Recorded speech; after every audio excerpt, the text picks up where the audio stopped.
po yung budget ng ating mga PDLs. 70 pesos ang meal allowance per day. Tama po ba yon? Yes, Mr. Chair, Your Honor. So ngayon po, ang lumalabas, talagang supportive po tayo na madagdagan yung kanilang nutritional. General Katapang, yung 70 pesos kulang. Yes or no, sir? Yes, Mr. Chair, Your Honor. Pero I have here records in front of me showing that Bucor has the highest unused appropriations since 2020, 2022 ay 440.9 million. So, bakit to ganon? Magandang araw sa atin lahat mga kababayan. Nabisto ni Senator Tolentino na itong Bucor pala mga kababayan po natin ay mayroon pa palang 400 million na pundo na hindi pa nagagasto. Kaya na-question niya ito dahil humihingi ng karagdagang pundo para sa pagkain ng mga PDL. Itong si General Katapang. Bakit may hingi ng pundo? Ang kanilang pundo mga kababayan po natin ay hindi pa nga umano nagasto. So ang kanyang palusot bago umano matapos ang taon ay gagawa nila ng paraan para magasto itong 400 million na hindi pa nila nagagalaw sa kanilang budget. So mga kababayan po natin, talaga bang hahanapan niya ng paraan na magasto itong 400 million o baka nga naman maligaw ang perang ito? Dahil ayon nga kay Senator Tolentino, dapat niya gastusin ito bago siya humingi ng pundo. Mabibigyan kaya ng karagdagang pundo sa pagkain itong mga PDL na alam po natin na isa ito sa mga naging iskandalo na nagkaroon pala ng anomalya sa pagkain ng mga PDL. So kung example, 75 ang kanilang budget, yung siniserve para sa kanila ay halos 40 or 50% lang ng kanilang total na pundo dahil binubulsa o kung hindi man ay parang tinitipid ng mga catering services ang nakabudget para sa PDL. Questions to Bucor. General Katapang, ilang araw din po tayong paikot-ikot doon sa maximum security compound. Narating natin yung mga kitchen, kung saan tayo nakapunta ron.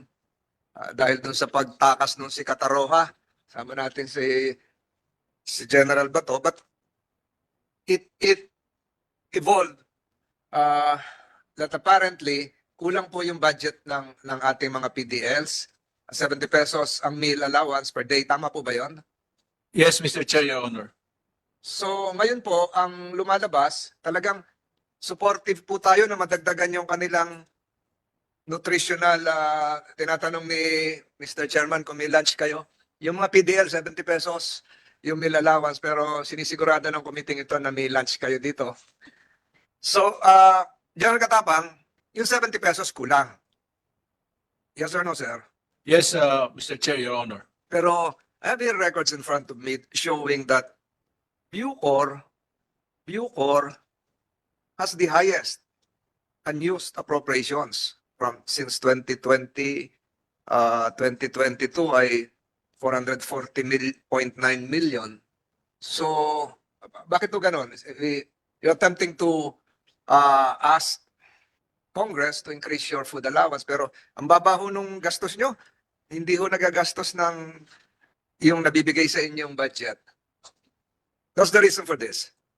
I believe, Your Honor, our expenditure program, we are about 89 or 85%, but before the end of the year, we would like to spend all those monies. That's why we're having a meeting after our budget hearing on how to expedite the expenses. What about the food allowance? On time ba ho ito? O baka naman kaya kinukulang hindi natin na-disburse ng tama. The food allowance is on time, Mr. Chair, Your Honor. We are not missing in our requirements or payments for the food allowance, Mr. Chair, Your Honor. Because I was informed, Mr. Chairman, that there was supposed to be a food inspection committee. Tama po ba? Created through a circular years ago, even before your time. But apparently this is no longer functioning, resulting into the lack of nutritional content in the food intake of our PDLs. Tama po ba yan? Kaya ako tinatanong to, baka naman yung food allowance ngayon ay tama lang, pero mali lang yung ingredients, yung pinapakain, as per the nutritionist. Kasi meron dapat itong menu na hindi daw nasusunod. Tama ba yan? There's a menu that they follow and the nutritional requirements are followed, Mr. Chair. Sometimes, what during our hearing last time in the lower house, the food providers were called upon and they were explaining that sometimes if the menu is this, let's say for chicken, and then there's a lack of chicken at that time, they supplement to a fish. So there's a change of menu, but they still maintain that the nutritional requirements are followed, Mr. Chair. Lumalabas po, Mr. Chair, General Katapang, the 1.3 billion pesos allocated for the food allowance would be sufficient as long as the nutritional intake would meet the threshold standards of the nutritionist. So ang tanong ko, by increasing the food allowance, ibig sabihin ba tama na yung nutritional value ng pagkain nila? Kasi Ngayon- di ba galing po tayo doon, doon sa sahig na niluluto yung kanin. Naikot natin yan ni Senator De La Rosa. Opo. Yung nagtanong pa nga ako, Mr. Chairman, bakit ang aga nyo magluto? Tanghali na kayo magluto, alas 12:30 ng tanghali. Yung pala para sa gabi pa yon. Pagkain sa gabi, nakita natin yan. Nakita natin, kaya maraming kooperatiba, nagbebenta ng patis, toyo, at yung mga Lucky Me, kung ano-ano, dahil kulang. So pag dinagdagan po yun, tataas ba yung, magiging mas maganda yung resistensya nila, immune system, among others? Mr. Chair, Your Honor, ang reklamo po ng mga food providers nagtaas po lahat ng bilihin kaya that will just augment yung pagmamahal ng mga bilihin so that they can still maintain the quality of food that they are providing, Mr. Chair, Your Honor. But I direct your attention, Mr. Chairman, General Katapang, there's a finding by the Commission on Audit that private caterers, and I quote, made changes to the menu without the NBP superintendent's approval. So binabago-bago nila kung ano yung gusto nilang iluto. Di ba? So pag gano'n na nangyari, hindi na consistent sa nutritional requirements ng nutritionist ninyo. Mangangayayat nga yung mga preso, madaling magkasakit. Mr. Chair, Your Honor, tama po yung observation ng COA. That's why we want them to explain. Pinapa-explain po namin sila.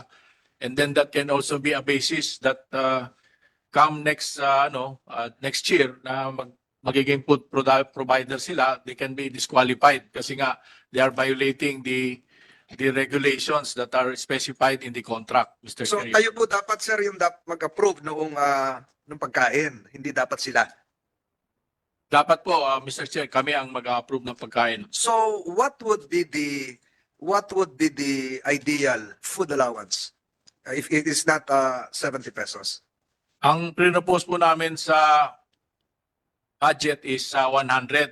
Yeah. But nasabi na po sa amin doon during the hearing na pag tinaas po yung budget namin, madadamay na po lahat ng mga nakapreso, pati BJMP, and that will be a lot of money that the government cannot provide kasi pati BJMP po, more or less Kano po ngayon sa BJMP? 70 pesos rin po ang Parang- BJMP, pero mas marami po sila, 120, 130,000 po sila na nakakulong sa BJMP.